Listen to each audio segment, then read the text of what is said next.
अच्छा जी, बिस्मिल्लाहिर्रहमानिर्रहीम। मैं हूँ माउज़ और आप देख रहे हैं एग्ज़ाम पेन। अच्छा जी, आज हम सीएसएस एस्पायरेंट्स की, पीएमएस एस्पायरेंट्स की, कॉम्पिटिटिव कोई भी कॉम्पिटिटिव एग्ज़ाम है उसके जो एस्पायरेंट्स हैं, ठीक है, उनकी सबसे बड़ी प्रॉब्लम हल करने लगे हैं। ठीक है, आज हम एक कंप्लीट ऐसे जो है वो अटेम्प्ट करने लगे। ठीक है जी।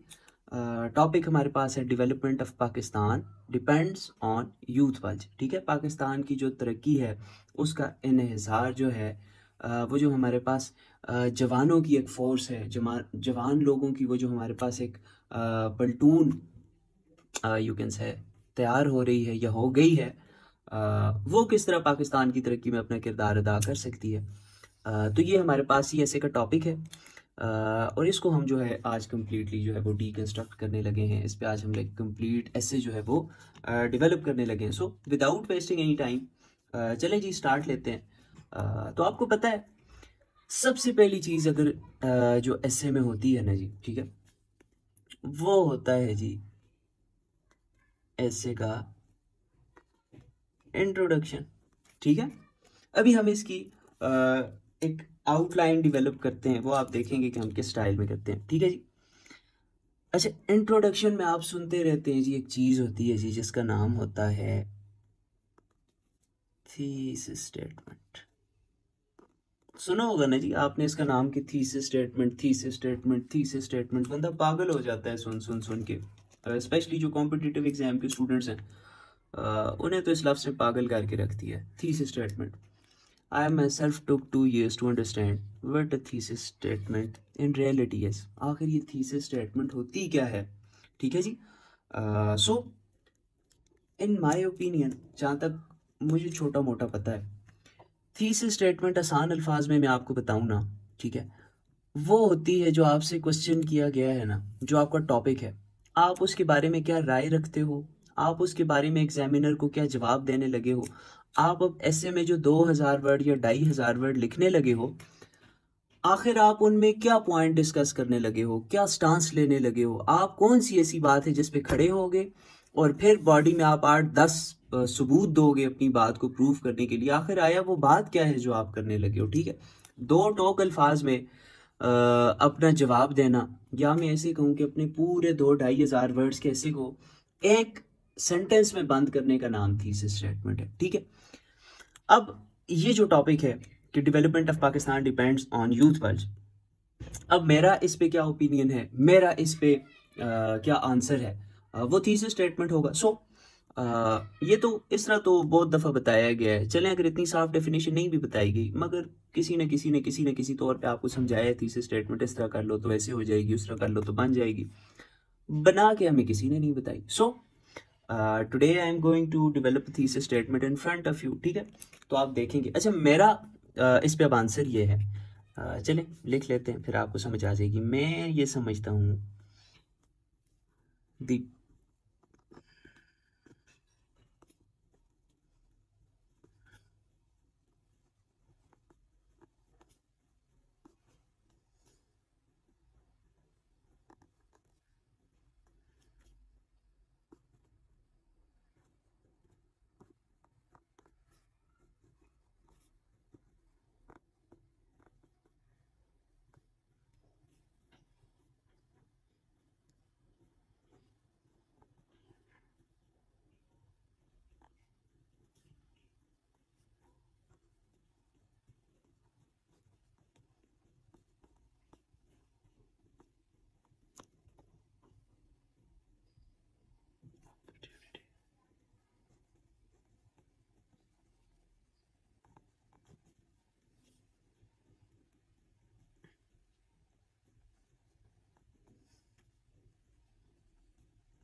अच्छा जी, अब यह डेवलप कर ली है मैंने अपनी थीसिस स्टेटमेंट, ठीक है। मेरी थीसिस स्टेटमेंट क्या है? The demographic advantage of a youthful population presents a transformative opportunity for economic, social, and political development, provided that the targeted investments in education, healthcare, and employment, यहाँ पे आप लिख सकते हो जॉब क्रिएशन भी, are made to empower and engage this burgeoning youth force, ठीक है। अब आसान अल्फाज में मैं कहूँ तो मैंने कहा है कि ये जो हमारे पास जो यूथ पॉपुलेशन है, ठीक है, ये मुल्क की तरक्की में बड़ा अहम किरदार अदा कर सकती है।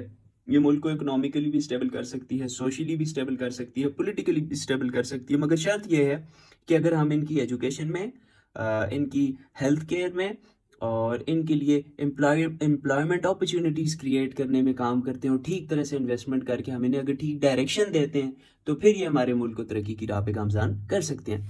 ये अब मैंने अपना थीसिस स्टेटमेंट दे दिया। अब इस थीसिस स्टेटमेंट को मद्देनज़र रखते हुए अभी मैंने अपना पूरा जवाब, अपने पूरे 2-2,500 वर्ड्स लिखने हैं। तो चले जी, हम उन वर्ड्स की तरफ चलते हैं, ठीक है। अब दूसरा पॉइंट मेरा क्या है, ठीक है, दूसरा पॉइंट मेरा होगा अब इस टॉपिक में मुझे कोई टाइप्स मिल रही हैं कि मैं किसी चीज़ की कोई टाइप्स लिखूं या किसी चीज़ की कोई बैकग्राउंड लिखूं या किसी चीज़ का कोई करंट सिनेरियो लिखूं, मुझे तो नहीं मिल रही। सो फिर मैं क्या करूँगा, मैं कर लेता हूँ अनबॉक्सिंग द टर्म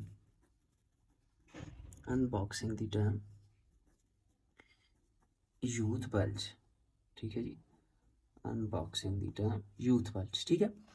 अब इस सारे टॉपिक में मुझे एक ये वर्ड इस तरह का लग रहा है कि मुझे लग रहा है कि यार मुझे इसको एक्सप्लेन करना चाहिए, मुझे बताना चाहिए एग्जामिनर को कि इस वर्ड की डेफिनेशन क्या है, और एग्जामिनर को ताकि पता चले कि भाई मुझे पता है कि यूथ बल्ज किस चीज़ को कहते हैं, ठीक है। मैं कोई वैसे ही आके तो नहीं बैठ गया, मैं अपनी पूरी प्रॉपर स्टडी करके आया हूँ, ठीक है। सो अब इस पैराग्राफ में मैंने क्या करना है, इस पैराग्राफ में मैं अब एग्जामिनर को बताऊंगा कि भाई यूथ बल्ज जो है वो किसी भी मुल्क की यंग आबादी को कहते हैं, ठीक है। वो आबादी जो तकरीबन 15 से 30 साल के दरमियान हो, ठीक है। और ये आबादी किस तरह होती है जी, या तो हाई बर्थ रेट हो किसी मुल्क में, ठीक है, ज़्यादा पैदाइशें हो रही हों, या तो कम मोर्टेलिटी रेट हो, या फिर लोग जो है वो दुनिया से रुखसत कम हो रहे हों, ठीक है। फिर मैं उसे बताऊंगा कि ये जो यूथ बल्ज है ये मुल्क की तरक्की में अहम किरदार भी अदा कर सकता है, और अगर इसे ठीक तरह ना यूटिलाइज किया जाए तो ये मुल्क के लिए मसाइल भी पैदा कर सकता है, जिससे मुल्क में एक्सट्रीमिज्म भी आ सकता है, जिसमें मुल्क में अनार्की भी आ सकती है, इंस्टेबिलिटी भी आ सकती है, ठीक है जी।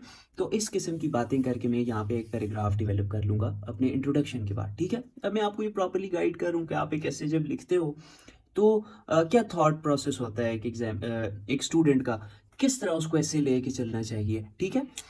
अच्छा, अब उसके बाद हम आ जाएंगे अपने तीसरे पॉइंट पे। अब मैं आ गया हूँ जी अपने मेन पॉइंट पे। ये वो पॉइंट है जिसकी वजह से हम ऐसे लिख रहे हैं कि भाई development of Pakistan depends on youth bulge. अब मैं एग्जामिनर को बताऊंगा कि आखिर किस तरह पाकिस्तान का जो यूथ है वो पाकिस्तान की तरक्की में अपना किरदार अदा कर सकता है, ठीक है। सो अच्छा, आपने एक चीज़ ख्याल रखनी है कि आप इधर सिंपली ये नहीं लिख दोगे how youth can make Pakistan a develop nation, ठीक है, या development of Pakistan depends on youth, पर आप डायरेक्टली इधर नहीं लिख दोगे। बात आपने यही करनी है, मगर यहाँ पे कुछ बदलाव करके आपने एक फ्रेज इस तरह की बनानी है ताकि उसे ये ना लगे कि आप रेपिटेशन कर रहे हो, आपके पास वोकेबलरी कम है। अब ये बात मैं ये कहने की कोशिश करूँ, अभी आपको समझ आ जाएगी। मैं यहाँ पे लिख लेता हूँ, हाँ, हाउ कैन पाकिस्तान यूथ, ठीक है, Pakistan youth bulge drive development, ठीक है। किस तरह पाकिस्तान का यूथ बल जो है वो पाकिस्तान को तरक्की दे सकता है, ठीक है। अब ये वो मेन टॉपिक है, ये वो असल बात है जिसकी वजह से ये ऐसे लिखा जा रहा है, ये वो मेन बॉडी है, ये वो आर्ग्यूमेंटेशन वाला पार्ट है जो एग्जामिनर देखना चाहता है आपके ऐसे में, ठीक है। सारी बात जो है सारी वो जो कहानी है वो इस चीज़ के गिर्द घूमेगी, ठीक है। सो अब यहाँ पे हम स्टूडेंट्स को मसला ये आता है कि हम लोग पॉइंट्स भी अच्छे अच्छे सोच लेते हैं, ठीक है, मगर उन पॉइंट्स को दिमाग में तो सोच सकते हैं, मगर उनको एक पेज पे उतारने की स्किल हमारे अंदर नहीं होती। उन्हें फ्रेजेस की फॉर्म में कन्वर्ट करते हुए हमारे ऊपर मौत पड़ती है, ठीक है। हम लोग कहते हैं यार ये काम तो हम सारी ज़िंदगी नहीं कर सकते, जबकि ये बिल्कुल एक गलत सोच है, ठीक है। फ्रेजेस में किसी भी इसको कन्वर्ट करना ना बड़ी आसान चीज़ है, और वो मैं भी आपको बताता हूँ कि किस तरह, ठीक है। अब चले हम सोचते हैं सब कि आखिर किस तरह यूथ जो है वो पाकिस्तान की तरक्की में अपना किरदार अदा कर सकता है, ठीक है। तो मेरे लिए तो सबसे आसान आसान चीज़ों से सोचते हैं हम ये सोचते हैं, अब मेरे माइंड में ये आ रहा है कि ये जो यंग लोग हैं ये हमारे पास एक बहुत बड़ी वर्क फोर्स है। अगर इस वर्क फोर्स को हम लोग जो है वो ठीक तरह यूटिलाइज कर दें, ठीक है, तो ये मुल्क की तरक्की में बहुत सारे काम करके किरदार अदा कर सकते हैं। तो मैं क्या कहूँगा कि ये किस तरह इकोनॉमिक तरक्की ला सकते हैं। अब आप देखें, economic Vitality through youthful work force, ठीक है। ये हमारे पास ये जो यूथफुल वर्क फोर्स है ये इकोनॉमिक वाइटलिटी ला सकती है, ठीक है। दूसरा पॉइंट हम देख लेते हैं जी, इसमें क्या चीज़ मुश्किल थी। अब इसमें आप नीचे एक कहानी डाल दोगे जी कि इस तरह करके जो यूथ जो है वो इकोनॉमिक तरक्की ले आएगा, ठीक है। दूसरी चीज़, नेट का ज़माना है, ठीक है, टेक्नोलॉजी का ज़माना है, ठीक है, इनोवेशन का ज़माना है, ठीक है। लोग इंटरनेट पे बैठ के बड़ी बड़ी इंडस्ट्रीज़ खड़ी कर रहे हैं, बड़े बड़े वेंचर्स खड़े कर रहे हैं, ठीक है। एंटरप्रेन्योरशिप का ज़माना है, लोग बड़े बड़े कारोबार अरबों खरबों रुपए, लाखों करोड़ों रुपए इंटरनेट पे बैठ के, किसी ने व्हाट्सएप बना दिया तो अरबों खरबों कमा लिए, किसी ने कोई साइट बनाई हुई है, कोई यूट्यूब पे चैनल चला रहा है, कोई क्या कर रहा है, कोई क्या कर रहा है, ठीक है।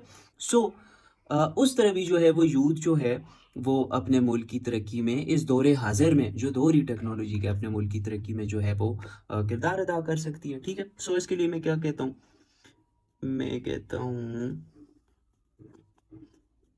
इनोवेशन एंड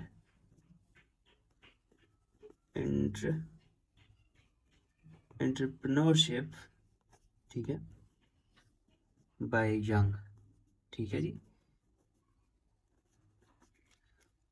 यंग लोगों के तहत की गई इनोवेशन और एंटरप्रेन्योरशिप मुल्क को जो है वो तरक्की की राह पर गामजन कर सकती है, ठीक है। ये दूसरा पॉइंट है। अब मैं इसमें एग्जांपल दे दूंगा जी, सिलिकॉन वैली जो अमेरिका में है जी, ठीक है, वहाँ पे अरबों खरबों रुपए यंग लोग बैठे हुए बना रहे हैं, ठीक है, सिर्फ किस वजह से कि उनके अंदर स्किल है, उनको किसी चीज़ की कमी नहीं है, ठीक है। अच्छा, अब जी, अब तीसरा पॉइंट मैं क्या कह देता हूँ, मैं कह देता हूँ हाँ, अगर हम अपने मुल्क के नौजवानों को सेहतमंद रखेंगे तो हम लोग अपने बजट में से इतना बड़ा हिस्सा जो ये जो ज़ाया कर रहे हैं जी, बहुत सारी बीमारियों के इलाज की मद में दे के हमारे पास वो पैसा बच जाएगा। तो इस तरह भी, या आप इस पॉइंट को इस तरह डेवलप कर सकते हैं कि जिस मुल्क के पास जवान आबादी होती है उस मुल्क में बीमारियां कम होती हैं, और पैसा बीमारियों की पे लगने की बजाय आप दूसरे वेंचर्स में जो है वो इस्तेमाल कर सकते हैं, ठीक है। सो अगर मैं इसको कहूँ कि सेहतमंद जवान अगर होगा आपके पास, जैसे भी किस तरह कहूँगा, मैं कहूँगा हाँ, HTHIR ही होगा ना, हेल्थियर यूथ होगा तो क्या होगा, कम आएगी ना बीमारियों पे cost, reduced health care cost, ये लो, ठीक है। चौथा पॉइंट देख लेते हैं, ठीक है, पॉइंट नंबर 4 देख लेते हैं। अगर आप कहो कि हाँ, ठीक है, जवान लोग जिस वक्त पॉलिटिक्स में आएंगे, ठीक है, ये बूढ़े करप्ट लोग, ये लोग जो सारे माफियाज हैं, ये लोग जो गंदे हैं, ठीक है, इनको दफा करके जब जवान लोग आएंगे पॉलिटिक्स में तो मुल्क की तकदीर बदलेगी, ठीक है। तो आप कह सकते हो कि जवानों के अंदर क्या सलाहियत होती है, मुल्क की पॉलिटिक्स को वो बदल के रख देंगे। हाँ, किस तरह जवान अपना किरदार अदा करेंगे मुल्क की तरक्की में, एबिलिटी टू हाँ, एबिलिटी टू रीशेप पॉलिटिक्स, ठीक है। इन लोगों के अंदर क्या होती है, पॉलिटिक्स को रीशेप करने की एबिलिटी होती है, ठीक है। फिफ्थ पॉइंट हम लोग देख लेते हैं जी। हाँ, अब देखो, माशरे में तरक्की के लिए ये है ना, एक out of the box mindset, एक नए माइंडसेट की ज़रूरत है।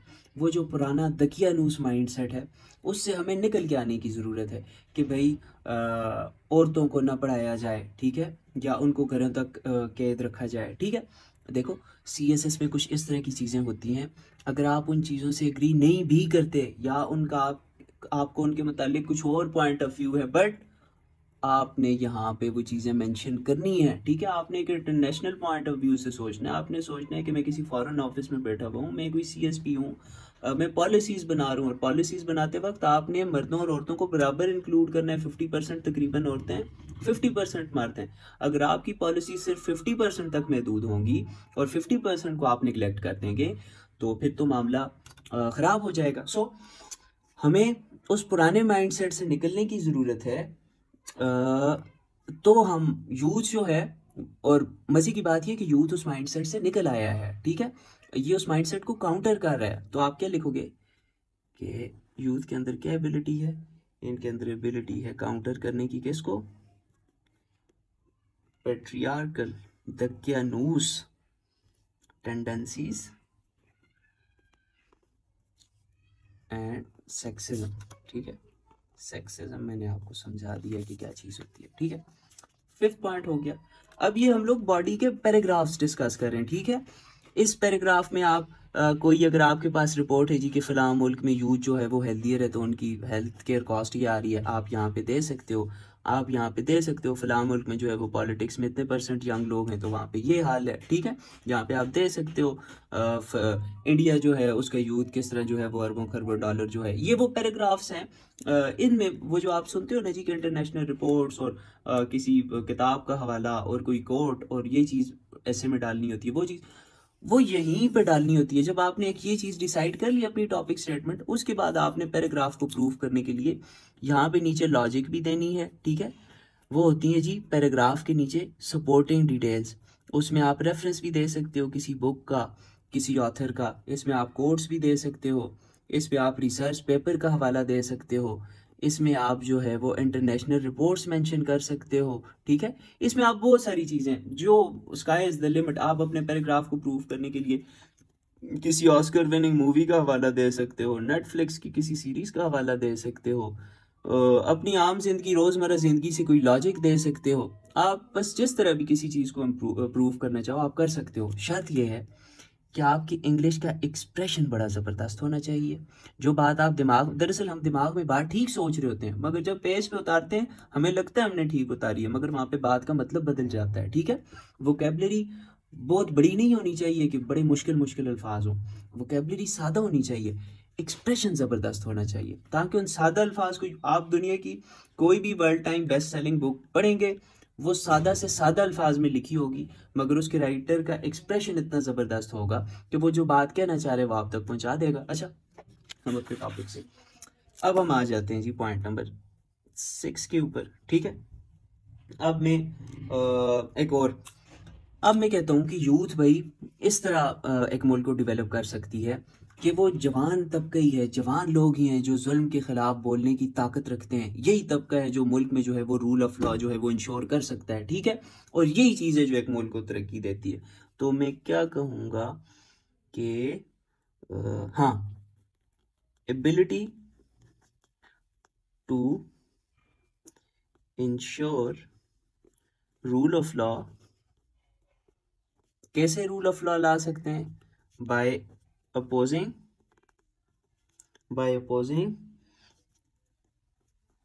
गैर जमहूरी अनडेमोक्रेटिक ट्रेंड्स, गैर जमहूरी जो तौर तरीके हमारी सोसाइटी में उनको अपोज करके, अनडेमोक्रेटिक ट्रेंड्स इन सोसाइटी, ठीक है। यूथ इस तरह जो है वो एक मुल्क की तरक्की को इंश्योर करेगी, ठीक है। एक और पॉइंट लिख लेते हैं, एक और पॉइंट, और क्या हो सकता है जी, मुझे तो लगता है सारी चीज़ें हमने हाँ ठीक है। ये जो टेक्नोलॉजी एडाप्टेशन है, ठीक है। ये जो टेक्नोलॉजी से एक मुल्क तरक्की करता है, ठीक है, अब हमें इस बात पे तो कोई शक भी नहीं है, मगर ये टेक्नोलॉजी कौन अडॉप्ट करेगा? ये टेक्नोलॉजी जो है वो अडॉप्शन ड्रिवन बाय यूथ। ये काम बूढ़ों से तो अब होगा नहीं, या उन लोगों से जो इस चीज़ को समझते ही नहीं है। अब ये यूथ का ही काम है कि इस चीज़ को जो है वो अपने मुल्क में ला के इंश्योर करना। अच्छा, अब ये तो मैंने अपना इंट्रोडक्शन भी कर दिया अपने ऐसे, ठीक है, मैंने लिख दिया। अच्छा, इस इंट्रोडक्शन में आप उस रिपोर्ट का हवाला लाजमी दोगे, वो जो यूनाइटेड नेशंस डेवलपमेंट प्रोग्राम ने वो जो रिपोर्ट दी थी कि पाकिस्तान की 64% आबादी जो है वो 30 से कम है या 35 से, वो आप देख लो, मुझे कोई सही तरह क्लियर नहीं है, बट वो वाला आपने लाजमी देना है, या कोई ऐसी रिपोर्ट 2022 या 2023 की, ठीक है, रीसेंट कोई भी रिपोर्ट हो जो बताए कि पाकिस्तान में जो है वो यूथ की परसेंटेज जो है वो तकरीबन इतनी है, ठीक है। अच्छा, अब ये हो गया। अब यहाँ पे हमारा ऐसे ख़त्म नहीं हो गया। मैंने आपको पहले बताया था कि ऐसे में पार्ट होते हैं 3, इंट्रो, बॉडी, कंक्लूजन, और आगे से बॉडी में भी फिर पार्ट होते हैं 3, नेक, मेन बॉडी जहां पे आप आर्ग्यूमेंटेशन करते हो, और सजेशंस या वे फॉरवर्ड वाला पार्ट, ठीक है। अब हमने यहाँ पे इंट्रोडक्शन भी लिख दिया, बॉडी हमारी स्टार्ट है, नेक पार्ट भी लिख दिया हमने बॉडी का, मेन आर्ग्यूमेंटेशन वाला पार्ट भी लिख दिया। अब हम आ जाते हैं सजेशन वाले पार्ट पे, ठीक है। अब हम लिखेंगे कि ठीक है, अब हमने यहाँ पे बता दिया कि यूथ बल जो है वो किस तरह इकोनॉमिक ग्रोथ या फिर ओवरऑल डेवलपमेंट ड्राइव कर सकता है पाकिस्तान की या किसी भी मुल्क की, मगर यहाँ पे मैंने बताया है कि शर्त मैंने दी है। अब ये जो मैं सारा ऐसे लिख रहा हूँ ना, ये मैं अपनी थीसिस स्टेटमेंट पे खड़ा हूँ, ठीक है। ये मैंने पहला हिस्सा जो थीसिस स्टेटमेंट का था उस पे मैंने ये चीज़ लिख दी, ठीक है। मगर अब दूसरा पार्ट आ गया, यहाँ से आगे, यहाँ से आगे मैंने शर्त दी है कि ये काम तब होंगे अगर एक शर्त पूरी होगी, और वो शर्त क्या है? वो शर्त ये है that the targeted investments in education, healthcare and employment are made to empower and engage this burgeoning youth force। अगर पाकिस्तान अपनी एजुकेशन में इन्वेस्ट करेगा, रिसर्च एंड डेवलपमेंट में इन्वेस्ट करेगा, अपने यूथ की सेहत का ख्याल रखेगा, अपने यूथ को नौकरियां देगा, इंडस्ट्रीज लगा के देगा, टेक्नोलॉजी के कोर्सेज करवाएगा, स्किल डेवलपमेंट प्रोग्राम्स जो है वो अपने मुल्क में इंश्योर करेगा, रूल ऑफ लॉ ला के देगा, अपने मुल्क की तरक्की का ख्याल करेगा, अपने मुल्क के लोगों को, जवानों को बच्चों की तरह पालेगा, तो फिर ये जो डेवलपमेंट है इसको ड्राइव करेगी यूथ। अगर आप यूथ को खुद जो है वो इस लवारसों की तरह छोड़ देंगे, तो फिर ये यूथ डेवलपमेंट को ड्राइव करने की बजाय टेररिज्म को, एक्सट्रीमिज्म को और पॉलिटिकल और इकोनॉमिक इंस्टेबिलिटी को जो है वो अट्रैक्ट करेगी। जो बात मैंने इस पैराग्राफ में डिस्कस कर ली है कि अगर आप इसको ठीक तरह से कैटर नहीं करेंगे, you do not cater to the needs of the youth properly, then this youth will convert into an atomic bomb for the society, ठीक है। then this youth can attract extremism, then this youth can attract political and economic instability, and eventually they can steer the country on the path of regression कहते हैं तनज़ली को, ठीक है। फिर progression नहीं होगा, फिर तरक्कियां नहीं होंगी, फिर तनज़लियां होंगी, ठीक है। सो अब हम आ जाते हैं जी सजेशन वाले पार्ट पे, ठीक है। अब मैं यहाँ पे लिखता हूँ जी कि भाई मेरा पॉइंट नंबर 4 ये है, ठीक है, कि अब मैंने वहाँ पे बताना भी तो है कि आखिर किस तरह यूथ जो है वो मुल्क की तरक्की में अपना किरदार जो है वो अदा करेगा, ठीक है। हमें भी तो वहाँ पे कुछ करने की ज़रूरत है ना। तो मैं कह देता हूँ how youth bulge can ensure, नहीं नहीं नहीं नहीं नहीं, मैं ये नहीं कहूँगा।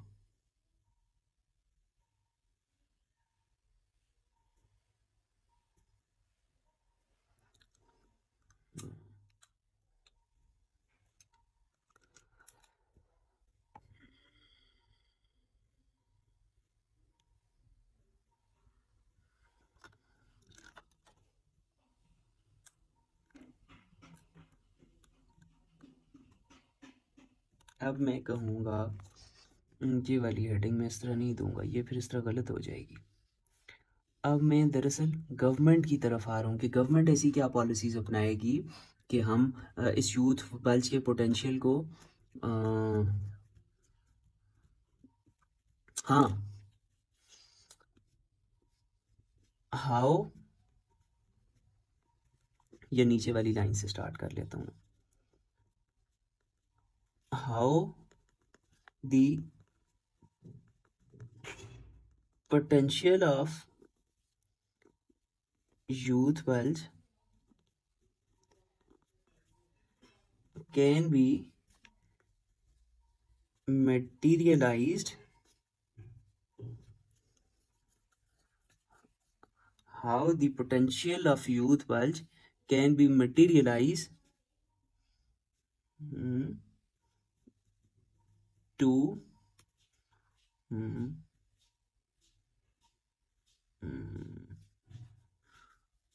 ensure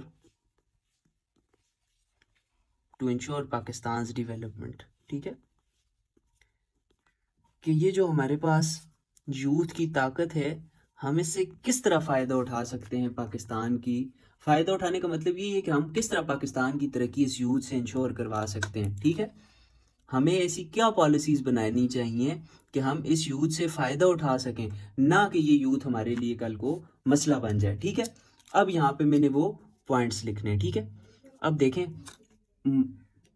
आपने एज अ CSP अगर आपसे सजेशन वाला पार्ट मांगा गया है, यहाँ पे कुछ इस तरह केसेस होते हैं ना जहाँ पे खुद लिखा होता है कि सजेस्ट वे फॉरवर्ड। ठीक है, चैलेंजेस एंड वे फॉरवर्ड या प्रॉस्पेक्ट्स एंड वे फॉरवर्ड। ठीक है, या चैलेंजेस एंड प्रॉस्पेक्ट्स मांगे हुए होते हैं। ठीक है, और अगर नहीं भी मांगे हुए तो ये सजेशन आप कभी भी कोई रिसर्च पेपर पढ़ लो, आप कभी भी कोई ऐसे पढ़ लो, आप कहीं पे भी पढ़ लो ना, उसमें लाजमी सजेशन वाला पार्ट होगा। ठीक है, क्योंकि आप एज ए CSP जा रहे हो, आपने मसलों को आइडेंटिफाई करना एक पार्ट है आपकी नौकरी का, आपकी जॉब का, फिर उन पे पॉलिसी बनाना। ठीक है, फिर उन मसलों को हल किस तरह करना है, ये दूसरा पार्ट है आपकी नौकरी का, और ये ज़्यादा इंपॉर्टेंट है। ठीक है, जब आप रीडिंग करने शुरू करोगे, ठीक है, एक्सेसिव रीडिंग, जब आप माशरे को ऑब्जर्व करना शुरू करोगे, मसले तो हर किसी को पता होते हैं, अभी जाके किसी दुकानदार के पास बैठ जाओ, मसले तो आपको वो भी गिनवा देगा। आप इसलिए हायर किए जा रहे हो कि आपने उन मसलों के देने हैं सॉल्यूशंस, तो you can never ignore the part of solutions in your asset. ठीक है, अच्छा, अब मैं जी सॉल्यूशन देने लगा हूँ।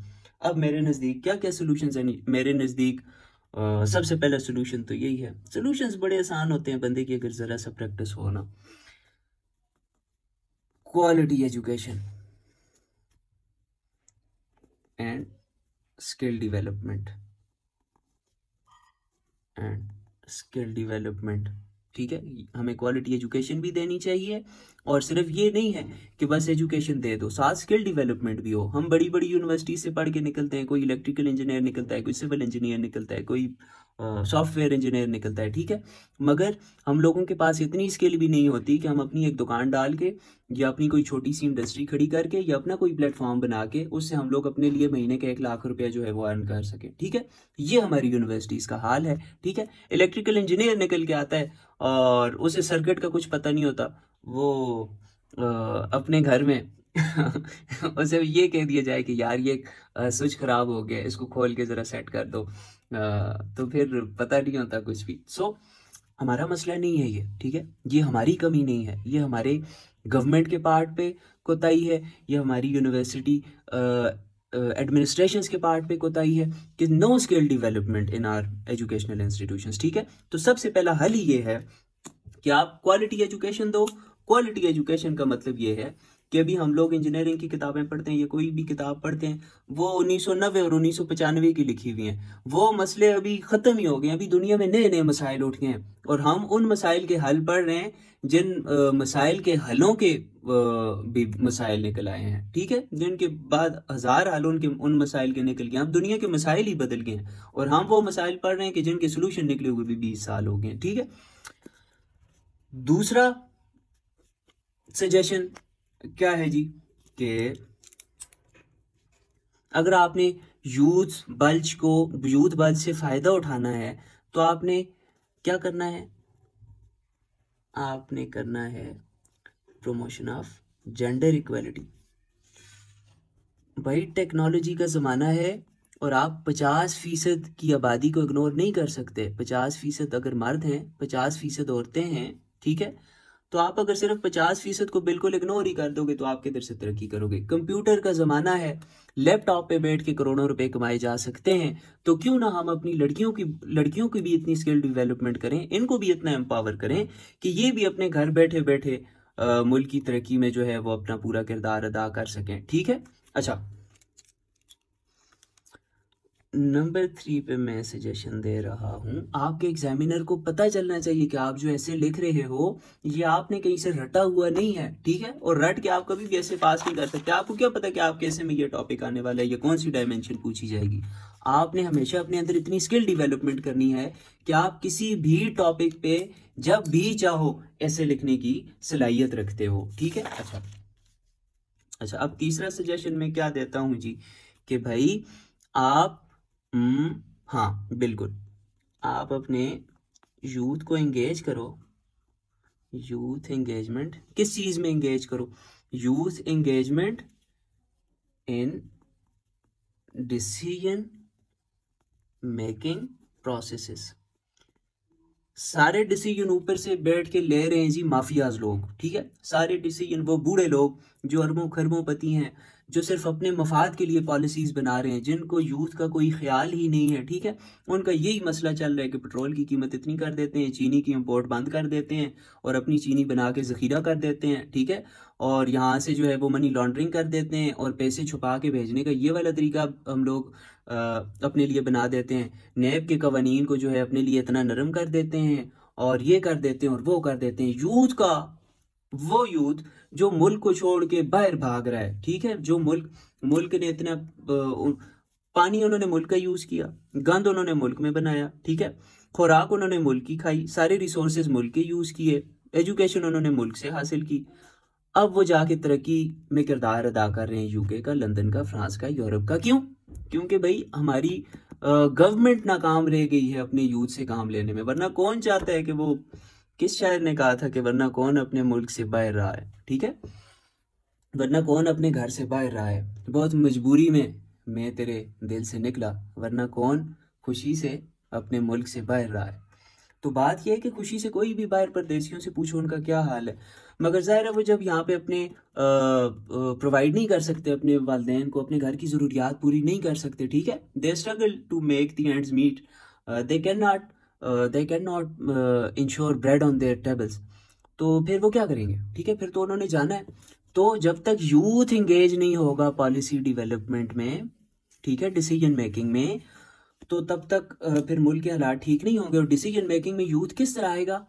पॉलिटिक्स में यूथ को आना पड़ेगा। और पॉलिटिक्स में यूथ किस तरह आएगा? जब इलेक्शन में करोड़ों अरबों रुपए नहीं लगाने पड़ेंगे। ये तो आजकल 2 नंबर लोग सब मिल के और इलेक्शन कंपेनें चला के और जीत जाते हैं, ठीक है, शरीफ आदमी तो आ ही नहीं सकता इलेक्शन में। सो आपको इस प्रोसेस को इतना आसान बनाना पड़ेगा कि जागीरदार ही सिर्फ पॉलिटिक्स ना खेल सके, बल्कि जिस बंदे में एबिलिटी हो, स्किल हो, ठीक है, मेरिटोक्रेसी मुल्क में इतनी हो कि जिस बंदे में लीडर बनने की कैपेसिटी हो वो आगे आए, ना कि वो लोग आगे आ जाए जो जागीरदार हैं, सरमायादार हैं। ठीक है, अच्छा ये अब मैं आपको साथ साथ बता रहा हूँ कि ये जो आपने हेडिंग लिखनी है इसके नीचे आपने लिखना क्या है, ये मैं आपको पूरा पूरा पैराग्राफ एक्सप्लेन करके दे रहा हूँ, ठीक है।